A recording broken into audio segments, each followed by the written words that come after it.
Halo teman-teman, kembali lagi di podcast Belajar dari Film di pelajaran ketiga, video ketiga. Gue pengen say sorry dulu karena baru sempat bikin video lagi, padahal gue udah sempet janji kalau pengen bisa lebih sering bikin video, konten video. Udah ada merencanakan sih sebenarnya pengen bikin video apa aja, tapi ternyata harus ada hal-hal penting di dunia nyata yang harus gue kerjakan sebulanan ini. Dan cukup repot lah, jadi nggak sempat bikin konten-konten video buat YouTube, buat Instagram. Bahkan ya mungkin beberapa hari ini gue ngupload konten video ya, video pendek, video shorts gitu. Tapi itu juga baru 2-3 hari ini kayaknya, karena belum sempet buat video panjang. Itu juga colong-colongan bikin video pendeknya. Tapi mudah-mudahan nanti nextnya gue bisa nemu pola kerja yang lebih efisien lah. Jadi bisa lebih sering membuat konten. Gimana mau jadi konten kreator ya kalau tidak sering bikin konten. Tapi terima kasih karena kalau kamu yang sudah menonton video ini, karena gue dapat beberapa DM gitu. Ternyata ada lo yang nonton dan merespon positif dari apa yang gue bikin, padahal gue juga bikinnya juga masih jarang-jarang. Dan ya semoga bisa lebih sering lah ya nanti. Di video ini gue pengen membahas apa? Di pelajaran ketiga gue pengen membahas bedah cerita gitu. Kalau bedah skenario, gue tidak membedah skenarionya secara langsung ya dari bentuk skenario, tapi udah jadi wujud film. Jadi gue lebih membedah struktur ceritanya gitu. Membedah skenarionya cuma udah jadi film. Membedah struktur plot cerita dari sebuah film gitulah, katakanlah sederhananya. Nah, filmnya apa? Tadinya gue pengen bikin film The Dark Knight, Christopher Nolan, film keduanya dari trilogi Batman-nya Nolan. Cuma jadi perubahan rencana karena belakangan ini gue lagi meriset tentang film horor gitu dan nonton lagi film Conjuring. Ya salah satu film modern horor yang berkesan banget lah buat gue, karena itu 2013 ya rilis James Wan, dan sekarang 2023, 10 tahun yang lalu, tepat 10 tahun yang lalu kawan-kawan, dan masih berkesan buat gue nonton film The Conjuring ini. Jadi karena gue kemarin nonton terus ya udahlah sekalian gue bedah aja, gue catet gitu. Ini pasti akan full spoiler, tidak seperti konten-konten alur cerita gitu yang kontroversial itu, tapi ya memang akan bicara tentang alur ceritanya karena gue akan membedah, tapi mungkin akan lebih secara teknis ya, lebih teknikal membedahnya atau menceritakan ulang plot-plotnya. Bukan kayak gue memang bener-bener tanda petik bercerita ulang, tapi membedah secara kronologikal dan teknikal dari plot-plot ceritanya. Kalau tentang tema, gue pernah gue singgung juga tentang kitab tema cerita. Nah kalau teman-teman mau nyari referensi film, buka aja kitab tema cerita, linknya ada di deskripsi nih di bawah. Nanti klik aja linknya, masukin nama sama email, tunggu 1x24 jam, nanti nama dan email kalian akan gue invite dan kalian bisa ngakses satu Google Drive, folder Google Drive. Di situ ada spreadsheet kitab tema cerita. Nanti bahkan kalau ada yang bisa gue kasih free, akan gue masukin di situ lah di Google Drive itu. Jadi nanti kalau udah dapat aksesnya di bookmark ya, supaya nggak nyari-nyari lah. Apa sih premis dari film The Conjuring? The Conjuring ini bercerita tentang sebuah keluarga Perron. Ada ayah, ibu, sama 5 orang anak. Mereka baru tinggal di rumah baru. Baru pindahan rumah gitu, rumah baru. Dan ternyata sialnya rumahnya ini rumah terkutuk. Jadi rumah angker gitu ya. Ya udah tidak asing lah tentang tema-tema cerita rumah angker. Keluarga Perron yang baru tinggal ke rumah baru mereka dihantui oleh entitas gaib yang ada di rumah itu. Mereka sangat ingin lepas dari kekuatan gaib yang menghantui mereka setiap malamnya, dengan cara meminta bantuan sepasang suami istri dari keluarga Warren, Ed dan Lorraine Warren, Tapi mereka mendapat hambatan karena entitas gaib yang bersemayam di rumah itu adalah roh atau entitas yang dulunya adalah keturunan dari penyihir begitulah. Jadi sebuah entitas gaib yang sangat jahat dan mengincar nyawa dari pemilik rumahnya, pemilik rumah yang tinggal di situ gitu. Jadi nyawa mereka terancam. Itu adalah tentang premisnya. Tapi temanya apa aja sih? Ini adalah tema yang gue temukan ya. Mungkin temen-temen juga kalau udah nonton mungkin akan bisa. Menurut gue temanya ini tambahin aja di kolom komentar. Menurut gue tema utamanya adalah tentang perlawanan terhadap entitas gaib. Nah, sementara sub-sub temanya itu adalah tentang tadi rumah angker, tentang kutukan, ada bicara tentang woman empowerment juga, bicara tentang kekuatan Tuhan, kesucian, keagamaan gitu, ritus-ritus suci. Bicara tentang juga yang penting cinta keluarga. Jadi ini film adalah film tentang keluarga sebenarnya. Itu tadi udah tema analisa tema ya. Nah, teman-teman kalau pengen lebih lanjut ngerti tentang analisa tema, nonton aja di episode pertama. Episode pertama dari podcast ini, linknya ada di sini, di atas, di sini atau di sini lah gitu. Itu nanti klik aja nih linknya di sini atau sini. Nah, gua akan masuk membahas ke bedah ceritanya nih. Di sini gua akan menggunakan teknik penulisan atau membedahnya menggunakan teknik dan Harmon Story Circle. Sebenarnya teman-teman tuh ada banyak teknik-teknik penulisan skenario. Ada Joseph Campbell tuh Hero's Journey, ada Sitfield tuh pakai 8 sequence juga ya. Banyak lah teknik-teknik penulisan skenario. Kalau yang paling tua ya teknik penulisan 3 babak ya. Itu kan dari zamannya Aristoteles lah diperkenalkannya. Nah, kalau dan Harmon Story Serial ini ya relatif lebih muda, mungkin 10 tahunan baru populer. Diperkenalkan atau dipopulerkan sama Dan Harmon. Dan Harmon ini adalah kreator Rick and Morty. Dia sutradara, produser, aktor, dan kreator dari Rick and Morty. Series Rick and Morty itu tau lah pasti, masa nggak tahu. Nah, gue kenapa menggunakan pendekatan ini? Karena gue cocok aja. Kenapa tidak menggunakan Hero's Journey misalnya? Kenapa pakai Dan Harmon Story Circle? Ya karena gue cocok. Jadi Dan Harmon Story Circle itu bayangin aja lingkaran ya. Lingkaran tuh ada 8 fase atau 8 sequence dari lingkaran itu. Nah, fase pertama apa? Fase pertama adalah you. You ini apa? Fase pertama tentang you ini. You itu ya kamu atau siapalah gitu yang diceritakan. Fase ini bercerita tentang karakter protagonis yang masih ada di zona nyaman dia. Jadi ada situasi yang sangat familiar, situasi yang biasa-biasa aja, kehidupan yang normal dari karakter protagonis kita. Dan kita juga bisa melihat status quo dari karakternya lah. Jadi kehidupan normal mereka itu, kehidupannya seperti apa, mereka itu siapa begitu. Nah, inilah fase pertamanya. Jadi adalah fase eksposisi untuk memperkenalkan dunia dari cerita yang akan kita tonton atau kita bikin. Sampai nanti mengantarkan si karakter ini ketemu sama inciting incident. Suatu peristiwa yang merubah segalanya. Nah, gue akan bedah cukup teknis. Mungkin tidak sampai 100% atau detail banget menceritakan scene itu tentang apa. Tapi akan gue coba bedah jadi beat-beatnya lah gitu, beat-beat ceritanya.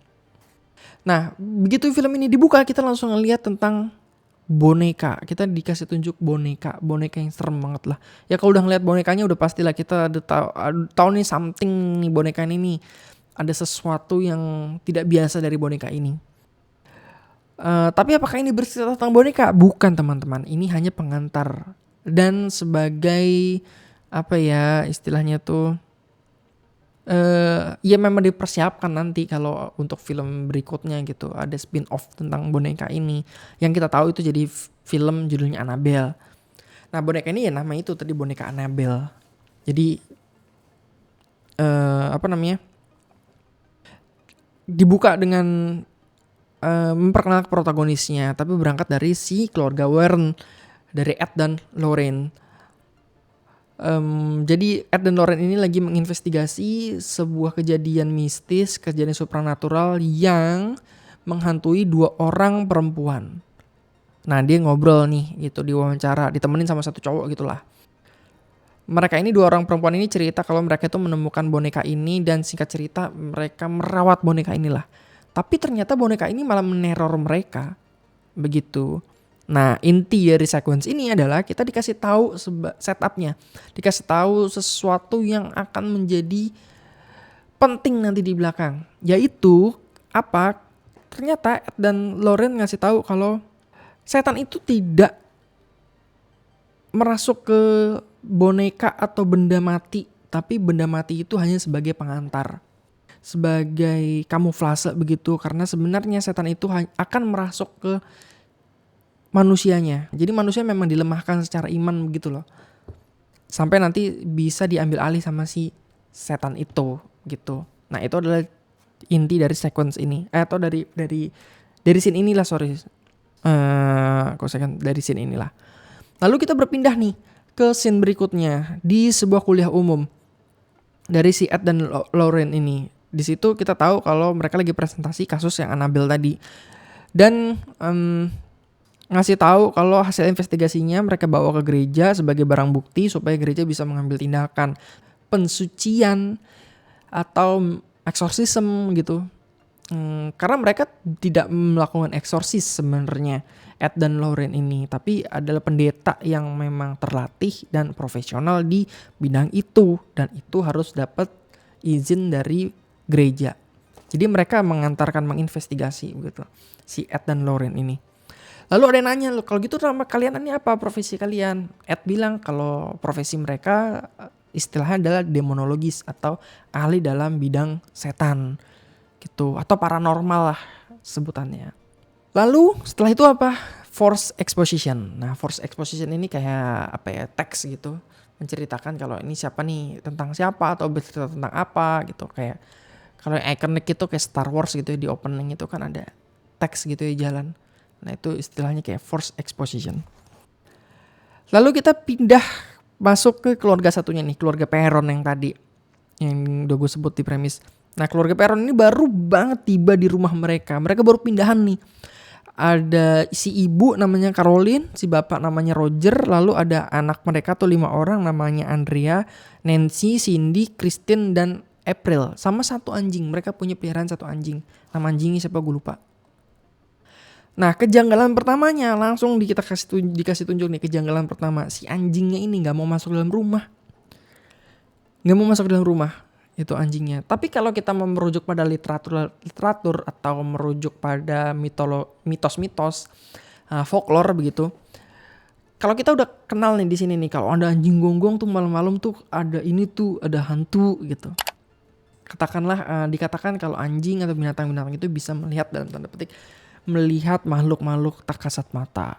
Nah ternyata di barat juga ada tuh keyakinan seperti itu, dan ini dipakai di situ. Anjingnya nggak mau masuk ke rumah sebagai indikasi kalau ada sesuatu di rumah ini yang nggak beres. Anjingnya di luar aja, nggak mau masuk, takut anjingnya. Tapi ya keluarganya merasa tidak tahu apa-apa, ya udahlah, mereka sibuk dengan sendirinya beres-beres rumah. Lalu di malam pertama anak mereka ini main petak umpet. Lagi main petak umpet gitu, nggak sengaja nabrak tembok di ruangan gitu, dan ternyata itu adalah basement. Jadi ada tangga ke bawah basement gitu, ditutupin. Nah kebuka lah. Nah ini adalah inciting incidentnya. Si bapak turun ke bawah, ngecek, ternyata nggak ada apa-apa. Dia naro korek api di situ. Nah ini adalah inciting incident. Kejadian menemukan ruangan bawah tanah ini adalah inciting incident, sesuatu yang akan membawa dampak besar pada karakter-karakter protagonisnya. Nah, fase berikutnya ini apa? Di fase kedua ini bicara tentang need.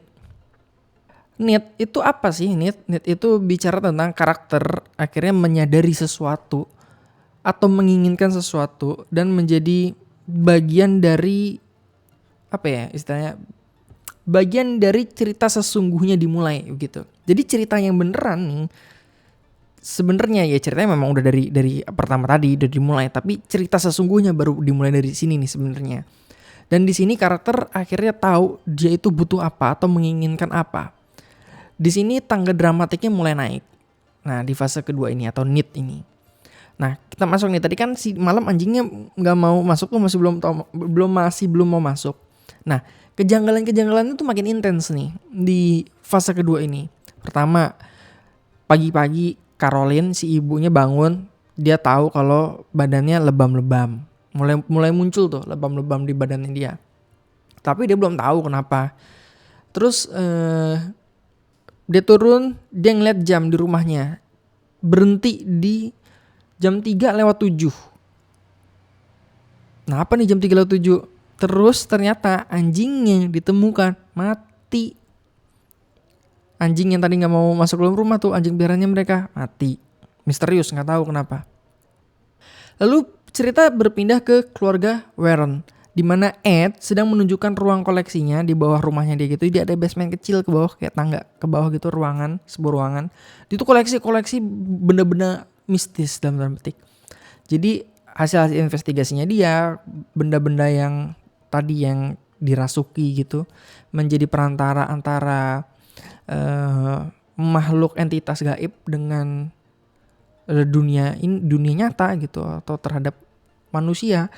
Itu dia sita, dia ambil lah, dia jadikan koleksi, dia simpan di ruang pribadinya dia supaya aman, supaya tidak disalahgunakan atau menurut dia aman lah gitu.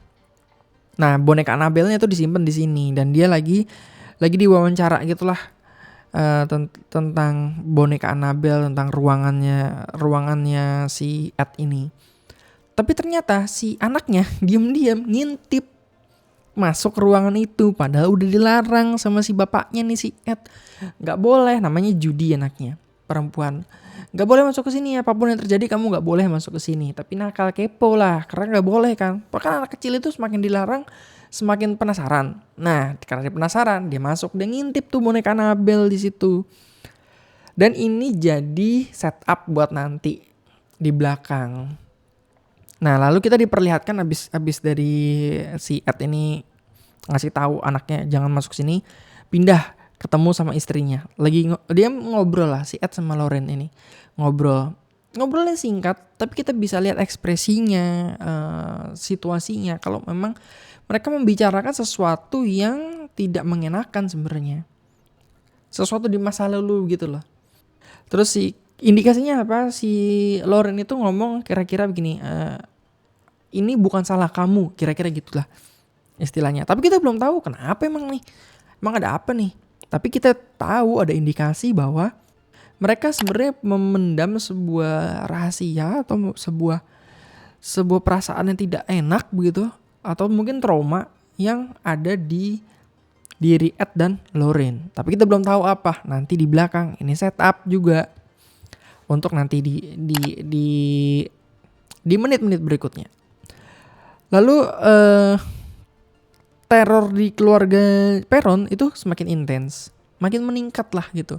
Sedikit-sedikit makin meningkat setiap malamnya. Tengah malam anak mereka itu, pokoknya malam lah jam 3:07 gitu. Kan tadi setiap jam 3:07 tuh eskalasi kengeriannya mulai muncul. Nah, anak mereka Christine tuh anak ketiga kalau nggak salah, itu dapat gangguan. Lagi tidur digangguin gitu lah, dijailin. Lalu si bapaknya tuh si Roger itu merasa kayak ada yang masuk rumahnya mungkin gitu. Pokoknya dia merasakan sesuatu lah di rumah dia. Makanya dia ngecek rumahnya. Terus dia tahu anaknya namanya Cindy itu sleepwalking. Dia jalan ya, tidur jalan gitu ya. Dia jedot-jedotin kepalanya dia ke lemari kamar. Nah, ini juga setup kalau ada sesuatu nih di lemari kamar ini. Apa? Tapi nanti. Jadi kita masih dikasih apa ya istilahnya tuh, ditaruh dulu lah sedikit-sedikit, nanti di belakang itu akan kita tahu. Jadi setup dulu.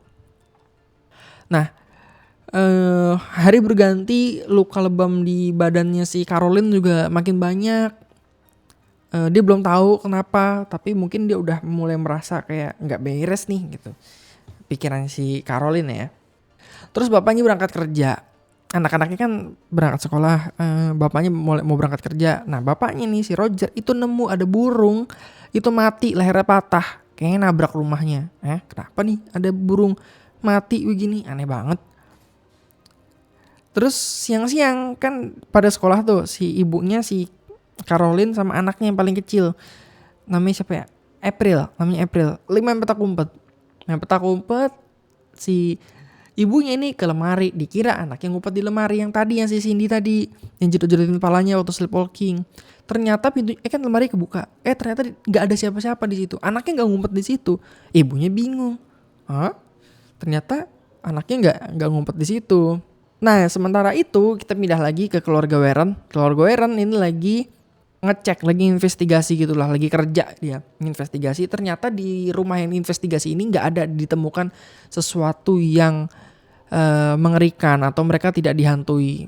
Ya ada masalah-masalah di lotengnya gitulah, dikira itu berhantu padahal enggak. Nah abis itu kita dibawa balik lagi ke keluarga Perron di rumah seremnya ini. Nah di sini eskalasi terornya memuncak. Eskalasi terornya bener-bener udah menyeramkan banget nih. Malam-malam nih si ibu Perronnya, bapaknya udah lagi nggak di rumah ya. Si ibu ini, si Caroline itu ngelihat kalau foto-foto di yang dia tempel di dinding itu jatuh. Terus si Caroline itu jatuh ke basement. Yang tadi kan di situ ada korek api itu yang ditinggal bapaknya tadi. Nah di situ jadi ada setup. Nah ini paymentnya di sini.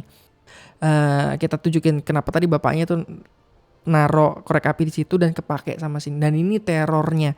Jadi di sini adalah tadi setup, di sini paymentnya. Nah ini ikonik nih yang si ibunya tuh di tepuk tangan gitu. Ada hantu tepuk tangan. Itu serem banget. Dan di sini si Caroline habis-habisan nih, mulai habis-habisan lah. Udah dia tahu di sini kalau ini bener-bener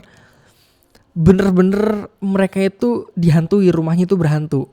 Terus anaknya di lantai atas si Cindy ini jedot-jedotin kepalanya lagi ke tempat tidur, dibantu sama kakaknya. Di sini si kakaknya sama si Cindy ngelihat ada hantu emak-emak, ibu-ibu gitu di atas lemari. Anjir ini serem banget. Di atas lemari gitu. Terus pas banget ini teror yang mencekam ini, itu bapaknya datang. Tiba-tiba bapaknya datang lari masuk rumah, ada apa nih. Ditolongin ibunya di pintu basement tadi. Terus mereka naik ke atas nolongin si anaknya yang tadi dihantuin sama hantu di atas lemari tadi. Ya ada apaan gitu. Barulah di sini mereka akhirnya mendapatkan mendapatkan keinginan. Keinginannya apa? Ya lepas dari teror tadi, karena mereka udah bener-bener udah bukan tebak-tebakan lagi, karena mereka memang bener-bener dihantui dan ya udah terang benderang lah begitu. Kalau mereka ada yang tidak beres di rumahnya mereka, udah bukan tidak beres lagi, memang tidak beres. Mereka udah tahu itu dan mereka ingin bebas dari masalah ini. Tidak secara implisit disampaikan, tapi kita tahu lah kalau mereka ingin apa ya istilahnya, ingin keluar dari masalah ini. Lalu mereka melakukan sebuah cara itu apa? Ada di fase ketiga. Lalu kita masuk nih ke fase ketiga. Nah fase ketiga adalah Go ini karakter memasuki fase baru yang tidak familiar. Ingat gak? Ini udah kelihatan kan apa namanya pembatas-pembatasnya tadi kan. Fase kedua kan udah muncul Won tadi. Nah ini masuk ke 3. Yang tadi itu masih sequence 1 atau fase 1, fase 2 itu adalah fase yang mereka kenali gitu. Nah ini masuk fase chaos tadi, order, dan ini masuk ke fase chaos. Jadi mereka udah masuk ke fase dimana dunia tidak lagi sama seperti sebelumnya. Situasi yang tidak familiar dalam hidup mereka. Dan karakter memulai langkah pertamanya untuk mendapatkan apa yang dia inginkan. Caroline datang ke kampus, ke kuliah umumnya Ed dan Lorraine Warren. Di situ dia ngelihat presentasinya, lalu di lapangan parkir atau di parkiran dia ngasih tahu rumah mereka mendapatkan teror, gue minta tolong dong, saya minta tolong dong dicek kayak gitulah. Karena keluarga saya diteror, anak-anak saya nggak bisa tidur gitu. Akhirnya Ed dan Lorraine sepakat untuk akan kami cek lah itu. Nah, Ed dan Lorraine, singkat cerita, pindah scene berikutnya, datang ke rumah itu. Lalu mereka kenalin sama suaminya, kenalan sama Roger, kenalan sama anak-anak mereka. Nah, di sini di sequence ini akhirnya mereka melakukan investigasi pertamanya mereka. Masih unofficial, jadi masih kunjungan pertama ngelihat. Tapi Ed dan Lorraine udah tahu nih, terutama Lorraine karena dia punya sixth sense kan, indra keenam gitulah, dia punya kemampuan itu. Kalau ternyata memang bener-bener nih keluar di rumah ini nih ada yang nggak beres nih, dia udah mulai dia bisa melihat ada bayangan-bayangan hitam di belakangnya keluarga ini, ya indikasi kalau mereka memang dihantui. Terus diceritain kalau tiap malam ada bau busuk, jam-jamnya berhenti setiap jam 3:07. Terus foto-fotonya jatuh terus gitu. Terus Lorraine juga jalan-jalan di sekitar rumahnya, dia ngelihat ada penampakan gantung diri di dahan pohon gitu, pohon besar, ada dahannya ada orang bunuh diri di situ. Dan sebagai SOP pertama, ya mereka ngasih tau lah, Ed dan Lorraine ngasih tahu kalau iya kalian tuh dihantui, saya tadi ngelihat ada gini cerita si Lorraine. Terus mereka interview. Jadi interview ini adalah menjadi SOP pertamanya Ed dan Lorraine kalau ingin menginvestigasi mereka. Lalu ya mereka interview. Lalu sebelum pulang, Ed dan Lorraine itu nanya ke Roger. Nah, di sini kita akhirnya tahu kalau keluarga Perron, Roger Perron, Caroline Perron sama anak-anaknya ini, anak-anaknya belum dibaptis. Karena kalau katanya si Roger juga, dia bilang keluarga mereka sebenarnya bukan keluarga yang taat banget dalam agama gitu. Jadi mereka jarang ke gereja. Dan disarankan sama Ed untuk anaknya dibaptis. Nah, ini juga akan jadi setup untuk nanti di belakang. Jadi problem nih, anak-anaknya belum dibaptis. Nah, selesailah fase ketiga, langkah pertamanya tadi.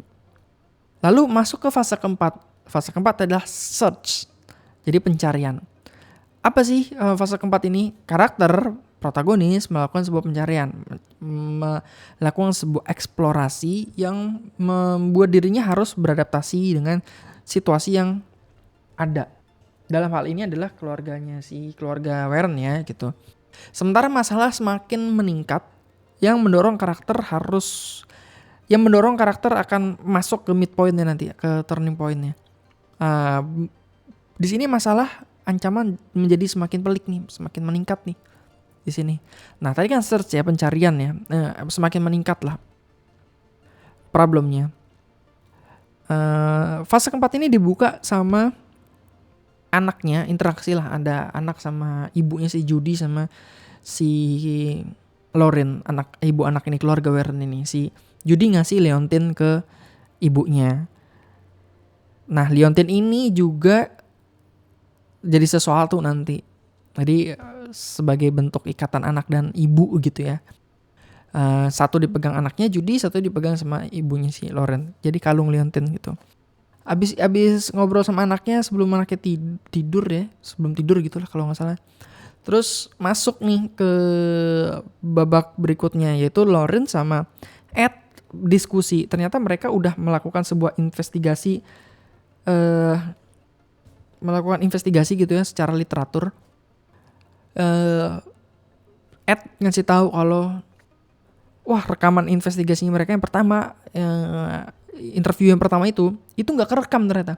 Cuma ada si Ed ngomong, iya nih Ed, Warren sedang bla bla bla bla gitu. Tapi suaranya si Caroline sama Roger nggak ada, ternyata hilang.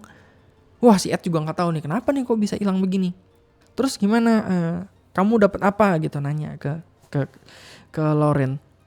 Ternyata si Lauren Warren ini udah menemukan banyak hal, banyak data secara data empiris begitu ya. Di situ Lauren menemukan fakta ternyata dulu banget gitu ya, di sekitar tahun 1800-an gitu, kayak udah 100 tahun yang lalu, ada keluarga. Jadi rumah itu dulu dibangun sekitar 1800-an begitu, ditinggalin sama sebuah keluarga. Nah, si istrinya ini namanya adalah Bethesda. Bethesda namanya, Bethesda. Nah, Bethesda ini ketahuan sama suaminya kalau dia anaknya baru masih bayi gitu, dikorbanin sama dia. Jadi dibunuh lah gitu. Terus abis itu dia bunuh diri jam 3:07, bunuh diri, gantung diri di dahan pohon yang ada di depan itu, yang pohon gede itu. Dan sebelum bunuh diri dia kayak semacam berikrar gitulah, kesetiaan terhadap setan gitu-gitulah intinya. Dan ternyata si Bethesda ini masih punya hubungan darah dengan seorang penyihir di sebuah kota begitu, yang dihukum mati dengan cara digantung. Begitu. Jadi si Bethesda ini punya riwayat keluarga dari keluarga penyihir, dan dia melakukan sebuah tindakan-tindakan satanis begitulah, dan terpenting. Terus beberapa puluh tahun berikutnya rumah itu ditinggali sama sebuah keluarga, sama ya ada ibu ada anak gitu. Namanya keluarga Walter kalau nggak salah. Anaknya namanya Rory. Nah, anaknya namanya Rory ini yang suka main sama si April. Anak laki-laki ini hilang gitu, hilang di hutan gitu. Terus si ibunya ini bunuh diri, ibu Nyonya Walter ini bunuh diri di basement rumah itu. Terus ternyata tidak hanya di rumah itu, ternyata faktanya tanah rumah itu hanya bagian kecil. Tanahnya itu sebenarnya lebih gede. Dulu itu tanahnya lebih besar, hampir 1 kilometer per 1 kilometer mungkin gitu. Tapi udah dibagi-bagi, udah diperjualbelikan gitulah. Nah, di bagian tempat yang lain itu ternyata ada kasus juga bunuh diri. Ada pembantu gitu bunuh diri. Jadi ternyata tadi ya, sebelum bunuh diri tadi si Bethesda kayak mengutuk gitu, siapapun yang akan mengambil tanahnya dia akan dihantui kayak gitulah. Jadi dikutuk, tanah itu dikutuk. Jadi kejadian-kejadian kayak Nyonya Walter bunuh diri, bunuh anaknya, itu tuh sebuah kutukan. Gak boleh ada yang ngambil tempat rumahnya Bethesda, tanahnya Bethesda. Dan jadi pola. Dan pas tepat jam 3:07 rekamannya tiba-tiba nyala. Jadi cuma gitulah. Jadi serem banget. Ya, itu pas jam 3:07. Akhirnya tahu kan, mendapatkan sebuah pencerahan dari pencariannya di fase keempat ini.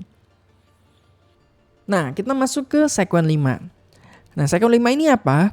Karakter mendapatkan apa yang mereka butuhkan atau mereka inginkan. Nah, supaya kan tadi udah di spill kan di awal kan, kalau memang si tugasnya Ed dan Lauren ini menginvestigasi, mengumpulkan alat bukti lalu dibawa ke gereja. Nah, di sini mereka mencari alat bukti itu, Ed dan Lauren. Caranya seperti apa? Mereka kembali ke rumah keluarga Perron, membawa asistennya Drew sama temennya polisi namanya Brad. Mereka nyiapin alat-alat bukti untuk mencari alat buktinya gitu. Kayak foto, kamera, ditempatin di beberapa tempat, suara, mikrofon, pokoknya alat-alat yang bisa dibuktikan secara fisik bahwa terjadi sesuatu di rumah ini dan membutuhkan langkah-langkah serius dari gereja.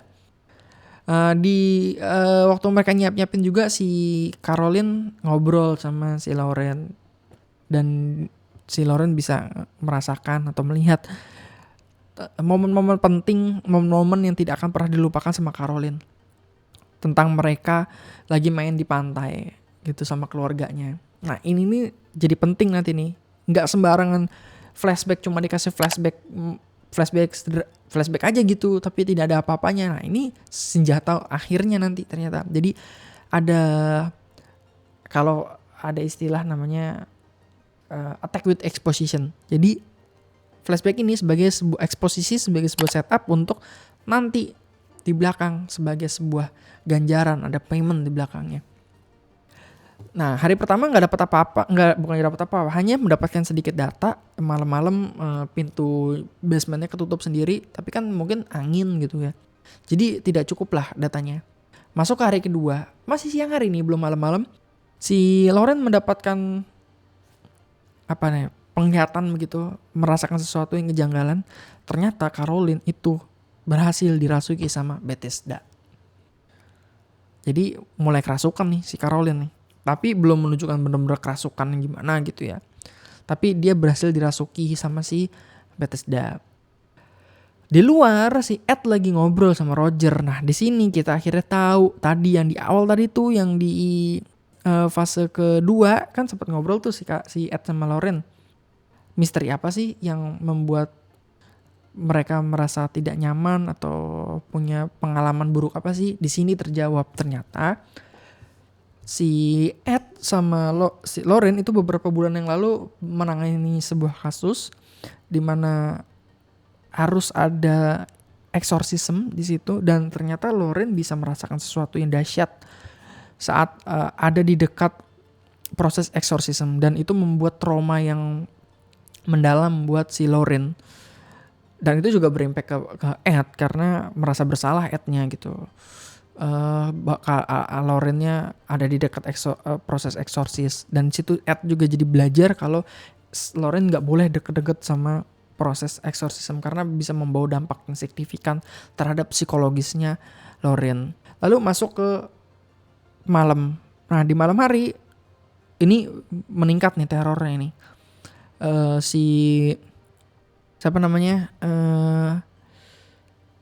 Si Cindy sleepwalking malam, terus tiba-tiba menghilang di kamarnya, dan akhirnya kita ketahuan kalau lemari yang tadi yang jedot-jedotin kepala ke lemari, ternyata lemari itu memang ada sebuah ruangan kecil itu di balik lemari, di mana di situ ada tempat naruh mainannya Rory di situ.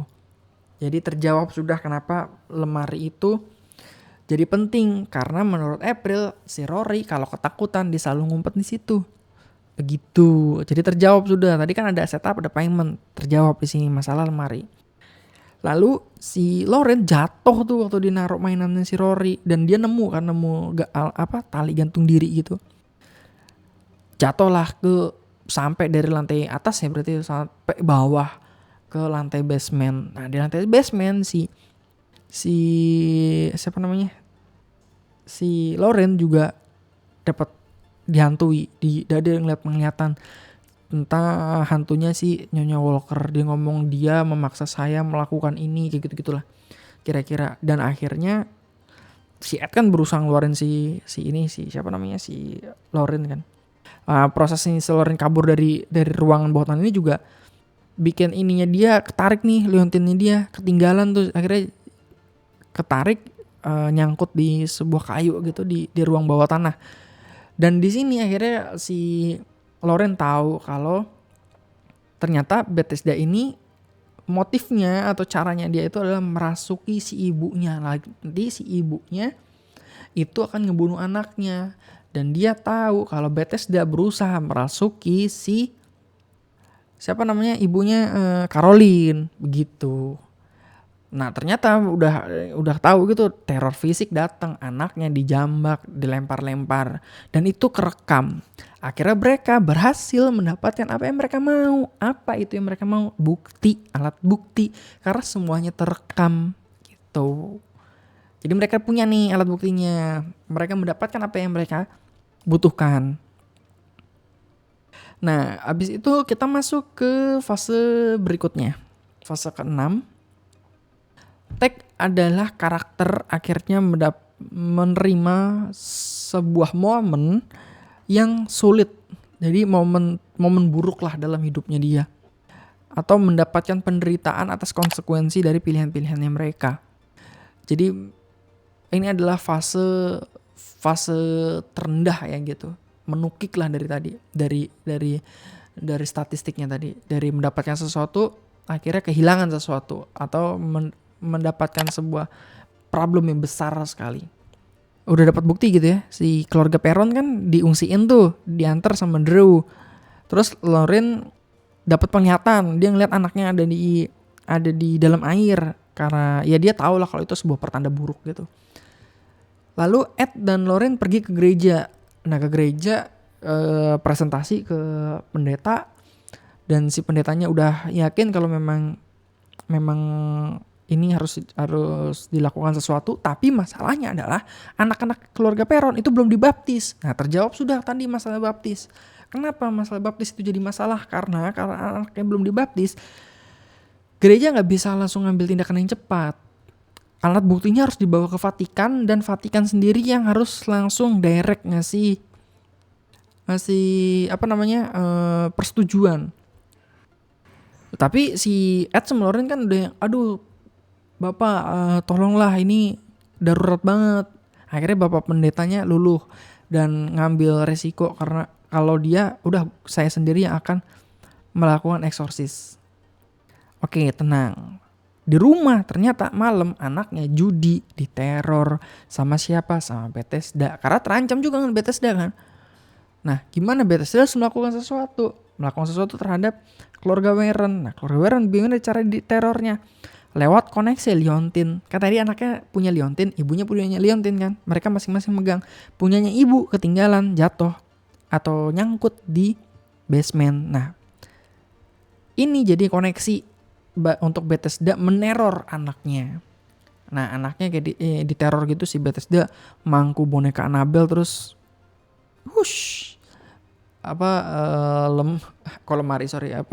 kursinya melayang gitu, hampir mencelakakan anaknya Judy. Untungnya Ed sama Lauren datang tepat waktu, jadi anaknya selamat. Nah, nggak sampai di situ aja, ternyata langsung memuncak gitu loh. Ternyata di penginapan Caroline ngebawa anaknya si siapa namanya, April sama Christine. Iya, Christine sama April dibawa sama Caroline. Caroline udah kerasukan. Jadi ya inilah ganjaran yang mereka harus dapatkan. Tadi anak-anak mereka yang jadi korban diculik, dibawa ke rumahnya. Nah, di sini si Ed bilang ke Roger, ke rumah sekarang, kita ketemu di rumah sekarang. Itu si Caroline udah dirasukin sama si Bethesda. Akhirnya masuklah ke fase 7. Fase 7 adalah return, kembali. Jadi karakter-karakternya mencoba bangkit dan melakukan penerimaan diri dan kembali ke zona order, zona keteraturan. Nah, fase ini adalah fase false resolution biasanya. Jadi titik cerita mengarah ke twist nantinya. Nah, di sini akhirnya si Ed sama Lauren sama Brad sama teman polisinya itu datang ke rumah. Di sana Drew sama Roger udah ada di rumah lagi megangin si Caroline, karena Caroline mau membunuh Christine kan. Mereka sementara berhasil menghandle si Caroline dan mengamankan anaknya Christine. Tapi April hilang. Nah, di sini tadinya si Ed sama Lauren mau ngebawa si Caroline ke gereja, ketemu si pendeta buat dieksorsis. Tapi nggak bisa, ternyata si Caroline nggak bisa keluar rumah. Jadi badannya kayak kebakar gitu kalau keluar rumah. Di situ Lauren tahu kalau dia nggak diizinkan untuk keluar rumah. Kalau dia dipaksa untuk keluar rumah, dia akan mati di jalan nantinya gitu. Akhirnya si Caroline dilempar atau ketarik itu ke ruang bawah tanah, dan di sini harus diambil keputusan yang besar. Keputusan terbesar adalah Ed harus melakukan eksorsisme sendiri. Padahal dia bukan pendeta, tapi dia harus melakukan eksorsis sendiri. Nggak ada pilihan lain. Nah, di sini mereka berdebat nih antara si Ed sama Lauren. Tadi kan si Ed belajar kan, kalau si Caroline tuh si istrinya nggak boleh ada di dekat-dekat proses eksorsis, karena akan membawa sesuatu yang buruk lah secara psikologis ke istrinya. Tapi ya berdebat mereka. Si Lauren meyakinkan kalau si mereka ada untuk momen-momen seperti ini. Mereka sebagai pasangan ada untuk momen-momen yang terjadi saat ini gitu. Jadi oke lah, ya udah dilakukan setelah sebuah praktik eksorsis sama si Ed. Apakah berhasil? Tidak semudah itu teman-teman ternyata. Jadi proses eksorsismnya berat banget. Si Bethesda ini kuat banget ternyata. Dan si Drew kan nemuin tuh nemu si April. Tapi si Bethesda juga nemuin si April. Jadi di ruang bawah tanah itu si Bethesda hampir ngebunuh anaknya, hampir ngebunuh April. Tapi di detik-detik puncak nih, di detik-detik akhir si Ed berhasil memanggil Bethesda. Jadi mau usir Bethesda. Problemnya sekarang, problem terakhir, harus diusir dari dalam. Jadi si Caroline sendiri harus berusaha untuk keluar dari jeratnya Bethesda. Caranya seperti apa? Ya sama Roger, sama suaminya, sama dibantu sama Lauren, disuruh mengingat momen-momen yang tidak akan bisa dia lupakan, momen-momen yang sangat dia cintai bersama dengan keluarganya, momen-momen di pantai tadi. Jadi tadi kan diliatin tuh setup. Nah di sini dibayar, jadi nggak sekedar cuma ngasih flashback gitu loh. Jadi flashback ini memang bener-bener ada tujuannya untuk supaya membangkitkan sisi psikologisnya si Caroline, sisi humanismenya, kemanusiaannya si Caroline supaya bisa lepas dari jeratannya si Bethesda. Dan akhirnya berhasil, Caroline selamat. Nah akhirnya kita sampai di fase terakhir, di fase 8 atau sequence 8, final resolution. Kita udah bisa melihat karakter udah berubah. Karakternya dari yang tadi titiknya di sini udah mencapai di titik yang baru nih. Kita udah bisa ngelihat kok perubahannya itu apa, udah jelas, udah gamblang banget. Final resolusinya udah kelihatan kalau mendapatkan jawaban kan. Caroline pengen keluarga Perron, Caroline, Roger, Perron dan anak-anaknya pengen lepas dari jeratan yang menghantui mereka di rumah. Berhasil mendapatkan jawaban. Terus si Ed dan Lauren juga berhasil mengatasi traumanya. Ed berhasil melakukan eksorsismenya sendiri, berhasil mengatasi rasa bersalahnya. Lauren juga berhasil mengatasi problem psikologisnya dia saat ada proses eksorsisme. Jadi keluarganya semuanya selamat, anak-anak keluarga Perron selamat, anaknya si Judy keluarga Warren juga selamat. Jadi jawabannya berhasil. Bahkan si Lauren juga mendapatkan kembali liontinnya dia yang ketinggalan diambil sama si April kan. Dia kan ngumpet di bawah tanah tuh. Udah deh, berhasil, habis. Jadi breakdownnya seperti itu. Ada 8 fase atau 8 sequence masing-masing punya part-partnya gitu, komponen-komponennya seperti apa. Dan ya ceritanya bisa dibedah dengan Dan Harmon Story Circle kan.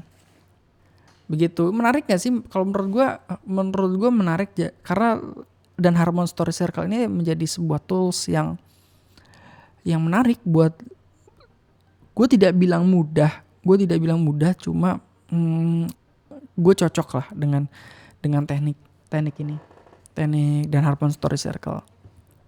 Begitu. Jadi fase 1 tuh fungsinya apa, fase 2 fungsinya apa, sampai fase ke-8 fungsinya tuh apa. Nah tadi gue coba detailkan dengan breakdown dari implementasinya seperti apa dalam cerita ya. Ada setup, ada payment, seperti apa. Jadi semua yang ada di dalam film tidak sekedar bahwa itu adalah sebab akibat, tapi juga sebagai penempatan, ada setup lalu ada ganjarannya, ada dibayar gitu ya. Nggak sekedar cuma sebagai planting naro aja di situ. Kenapa harus ada lemari, misalnya judut-judutin ke lemari. Kenapa harus lemari? Karena ada jawabannya, lemari itu ini. Kenapa liontin misalnya? Kenapa liontinnya jatuh atau nyangkut atau tertinggal di ruang bawah tanah tadi? Juga dapat jawabannya kan. Jadi semuanya terjawab lah. Kenapa jam 3:07 semua jam di jam 3:07 mati, ada jawabannya gitu. Jadi semua ditaruh, tidak sekedar asal naruh. Jadi setup dan payment gitu. Jadi itu aja, udah kepanjangan nih videonya. Membedah, kalau bedah cerita pasti panjang deh. Semoga ditonton sampai habis ya. Enaknya apa ya, video berikutnya ngebedah apa lagi ya, kalau mungkin ada teman-teman ada yang punya saran film apa yang pengen coba dibedah, mungkin bisa menulis di kolom komentar ya. Mungkin itu aja, udah terlalu panjang. Gue juga ngantuk banget nih karena nih jam 5 pagi. Gue belum tidur. Gue kalau bikin video tuh udah pasti selalu malam deh. Gak mungkin siang bisa bikin konten video.